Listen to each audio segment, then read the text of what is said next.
akan bekerja. Selepas bekerja, mungkin bila ada kerjaya, yang you ada pendapatan, yang you ada keluarga, you akan expand kehidupan untuk mendatikan satu generasi baru dalam Malaysia. Ini you all semua adalah target GST. Okey, ingat clear? Adik-adik semua, you all adalah fokus kepada pelaksanaan GST. GST tidak memfokuskan kepada golongan senior citizen ataupun orang-orang yang dikatakan yang telah lama menyumbang kepada hasil atau revenue kepada kerajaan. Dia fokuskan kepada generasi yang baru. Ini mustahak kepada adik-adik. Dan saya dalam masa 2 minit yang penerangan ni, saya kata beritahulah kawan-kawan kita yang lain yang tak tahu, sebenarnya GST ni kerajaan yang laksanakan bermatlamat untuk menjadikan kita sebagai penyumbang kepada GST. So, apa maksud dia? You all must, you don't have a choice, you must understand this system. Adik-adik mesti kena faham apa itu GST, macam mana pelaksanaan dia, apa kesan dia, dan apakah yang kerajaan ataupun pelaksana sistem ini nakkan daripada kita. Okey. Ini 2 minit pertama kan? Ke dah lama sangat? 2-3 minit. Okey. Sekarang cukai yang ada dalam negara kita yang paling semua orang faham adalah cukai pendapatan. Betul tak? Income tax. Income tax maksudnya kalau you ada pendapatan, you kena bayar cukai. Betul? Kalau tak ada pendapatan, tak payah kena cukai. Ataupun ada pendapatan tapi tak cukup kepada kadar dia, you tak payah kena cukai.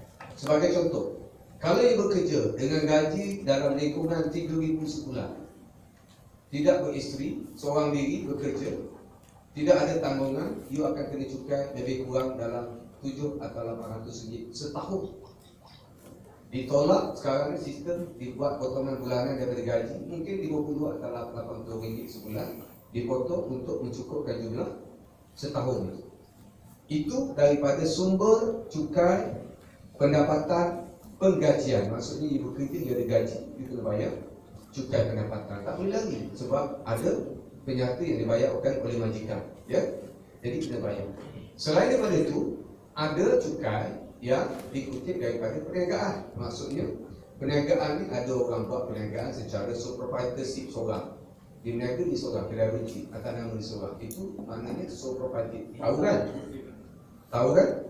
Seorang perniagaan sendiri ataupun dipanggil perniagaan tunggal seorang. Ataupun perniagaan lebih besar perkongsian, dia berkongsi 2-3 orang. Ataupun lebih besar perkongsian membentuk satu perniagaan bentuk syarikat. Syarikat ni maksudnya menjalankan perniagaan cukup setahun, dia mesti kira tempoh dia, berapakah pendapatan dia, berapakah perbelanjaan dia, kemudian keuntungan dia. Daripada keuntungan, dia mesti mengira, membayar, mengatur pembayaran. Kalau syarikat, kerajaan kenakan minimum sebanyak 26% daripada keuntungan bersih. Sekarang 26%. Ya. Jadi maknanya kalau untung 100,000, you kena bayar berapa? 26,000, kan? Kena bayar kepada kerajaan 26,000. Macam mana kira untung? Itu forum lain lah. Saya nak katakan perkiraan untung ni ada teknik mengira dia. Selalunya firma audit akan buat kerja ni. Ataupun sekiranya firma audit merasakan pembayaran ini tidak mencukupi, maka dia akan hantar audit daripada pihak kerajaan untuk menilai semula. Silap-silap gaya akan dikenakan penalti ataupun denda kerana masalah ketidakcukupan membayar.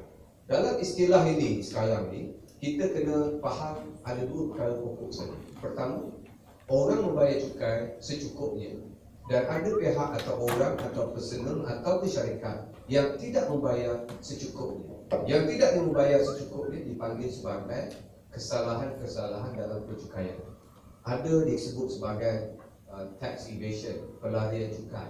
Ada dikatakan sebagai tax omission, sengaja melindungi ataupun tidak melaporkan. Banyak istilah ini. Jadi sekarang, apakah yang berlaku dalam negara kita? Negara kita ni sekarang ni cukai setahun dikutip sebanyak 137.8 bilion setahun cukai. Cukai apa? Cukai pendapatan, cukai petroleum, cukai syarikat, cukai keuntungan harta tanah, apa segala macam cukai 137 bilion setahun. Cukup ke tidak untuk kita menguruskan negara? Cukup tak? Cukup tak? Sebenarnya tak cukup.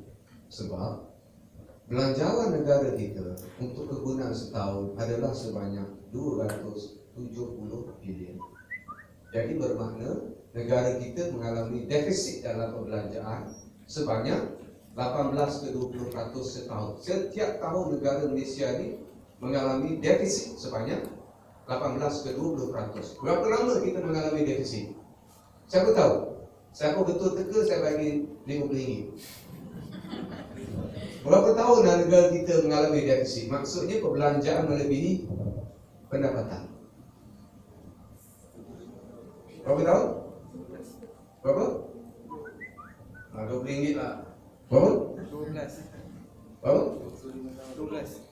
10, 15, sebenarnya kita tahun ke-17 sekarang mengalami defisit berturut-turut. Maksudnya perbelanjaan melebihi pendapatan. Kali terakhir kita mengalami bajet seimbang, maksudnya pendapatan sama dengan perbelanjaan, tahun 1998. Itu tahun di mana Datuk Seri Anwar menjadi Menteri Kewangan dan dia pecat. Itu kali terakhir kita mencapai bajet belanjawan seimbang. Maksudnya apa?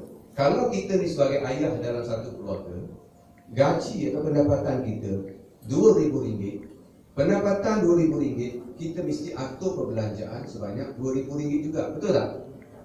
Baru menjadikan perbelanjaan itu seimbang. Tetapi kalau ayah yang baik, pendapatan RM2,000, belanja mesti diurus macam mana pun, mesti tak melebihi RM2,000 kerana kita perlu adakan simpanan, betul? Saving. Maksudnya kalau pendapatan kita RM2,000, kena atur expenses kita perbelanjaan dalam RM1,900 atau RM1,900 so that we have 200 saving. This is just a normal formula in any budgeting. Asasnya. Tapi negara kita 17 years continuously, for the 17 continuous year kita berada dalam defisit. Maksudnya kita tak cukup pun. Inilah persoalan yang besar, bibit-bibit di mana mulanya tercipta idea untuk mewujudkan cukai baru kerana kita tak cukup duit. Okey adik-adik, betul atau tidak Malaysia tak cukup wang? Betul? Betul. Betul? Betul. Betul tak cukup wang? Betul. Betul. Kenapa tak cukup wang?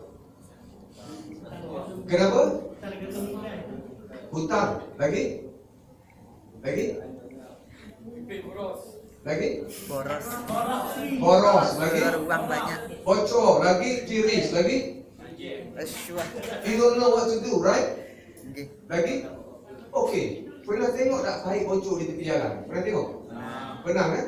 Ada paip yang nampak air basah macam itu saja. Ada paip tu yang dia punya sprinkler dia tersembur air ke atas. Betul tak? Ada lagi satu air yang meresap ke dalam tanah tanpa kita ketahui. Kita tak tahu. Tapi buka paip tak ada pressure. Sebab air itu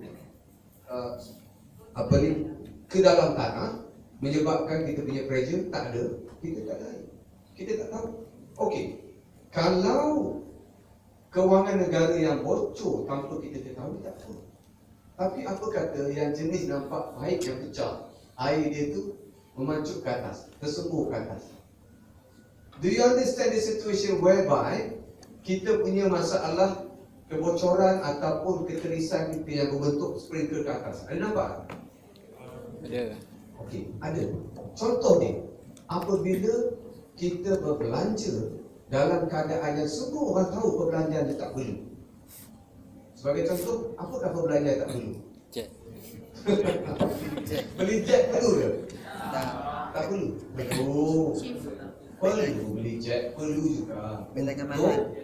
Untuk menjaga keselamatan negara, boleh. Kita beli equipment dalam military. Boleh. Tapi jangan beli jet yang tak ada enjin.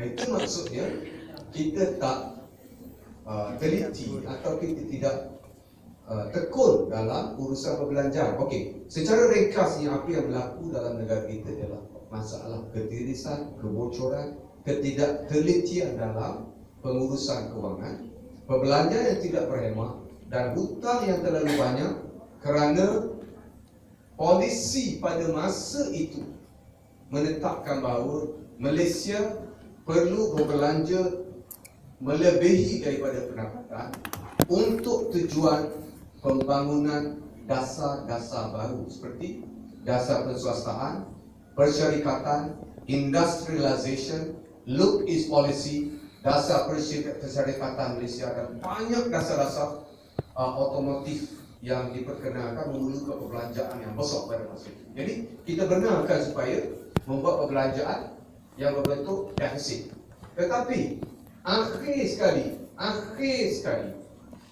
tanpa dapat kita kawal, perbelanjaan ini telah menjadi orang kata from bad to worse or worse to bad, maka kita gagal untuk mengawal perkara ini. Jadi GST yang disebut sebagai Good and Services Tax, walaupun telah dilaksanakan oleh 167-68 negara dalam dunia,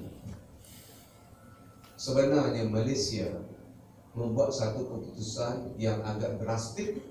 Sepatutnya negara yang melaksanakan GST ini adalah negara yang tidak ada sumber lain, tak boleh nak cari sumber lain dah.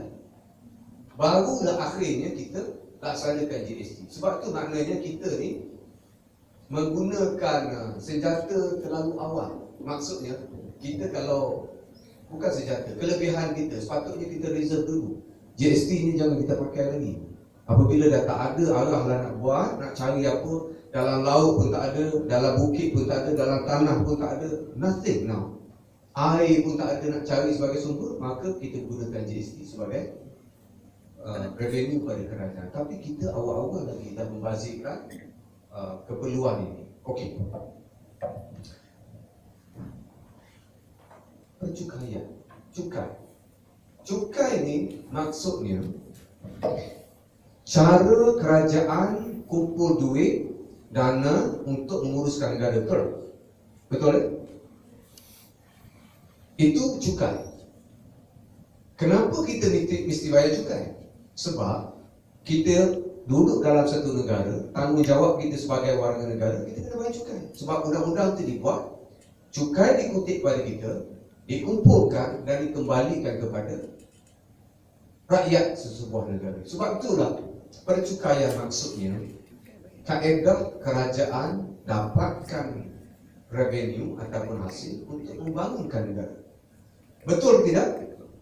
Betul tidak? Betul tidak ni? Setuju? Kalau tak ada cukai, maksudnya negara itu tidak boleh membangun. Betul? Betul tidak? Tak betul? Tak. Okey, betul dan tidak. Betul dan tidak. Cukai memang asas semua negara dalam dunia yang berdaulat, a sovereign nation, mesti ada cukai. Sebab kumpul revenue untuk mentadbir negara. Siapa nak bayar gaji kapitan kerajaan? Cukai. Siapa nak buat pembangunan infrastruktur? Cukai. Daripada cukai dipungut dan diatur belanjawan. Itu budgeting dan cukai adalah satu perkara yang sama. Cukai, revenue and budgeting. Tiga komponen ini mesti wujud. Kalau tak ada, tak akan wujud budgeting ataupun belanjawan. Okey, yang ringkas saya nak adik-adik faham macam ni. Cukai adalah elemen yang keluar ataupun muncul selepas ada pendapatan. Betul tak? Betul? Macam mana nak cukai orang? Macam mana? Baju merah ni nama apa? Hafiz. Macam mana saya nak cukai awak Hafiz? Saya mesti tengok awak ada pendapatan atau tidak. Betul? Kalau awak tak kerja nak cukai macam mana? Kalau saya cukai Hafiz pun, saya suruh Hafiz bayar cukai, dia tak ada income. Macam mana dia nak bayar? Betul tak? Betul. What's your name? Kevin. Soalan lagi belakang apa? Okay, both of you combine better. You ada income, baru you kena bayar cukai. Kalau both of you tak ada income, you have no money, macam mana kerajaan nak cukai you? You takkan boleh bayar, betul tak? So basic percukaian ialah apabila ada pendapatan. Kalau berniaga, ada untung. Macam mana orang rugi nak suruh bayar? Tak boleh bukan? So, cukai bermakna ada keuntungan, ada lebihan, ada akses untuk kita kira bayar cukai. Jadi GST ni sebenarnya bukan berasaskan keuntungan. You berniaga pun tidak, you ada income pun tidak, tapi GST kena bayar tak? Kena bayar atau tidak? Siapa kata kena bayar? Siapa kata? Beli barang kena GST. Jadi maksudnya kena cukai. Kalau barang tak kena cukai, tak ada GST lah. Betul? Bolehlah kira, maknanya you all ni semua dah ada asal lah. Jadi saya tak payah dah berhenti kat sini lah nak. Sebab dah tahu berapa benda ni, GST dia dah faham dah. Yang pakai songkok tu Muhammad ya, sebenarnya gini Muhammad, GST ni adalah satu cukai yang sama sekali jauh daripada asas cukai yang kita faham sebelum pada ni. Baik cukai tanah, cukai pintu, cukai lori, cukai jalan, cukai televisyen, cukai apa sekalipun, GST sebenarnya tak sama sekali, jauh. Kalau satu langit, satu bumi, tak ada persamaan langsung percukaian dulu dengan GST. Sebab tu GST ni cukai baru yang digunakan sebagai macam pukat, tahu tak? Ibarat dari macam satu pukat yang akan kaut semua orang dari segi bidang pengenaan dia.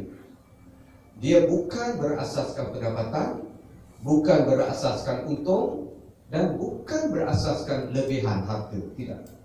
GST adalah asas percukaian di mana diambil daripada rakyat in advance.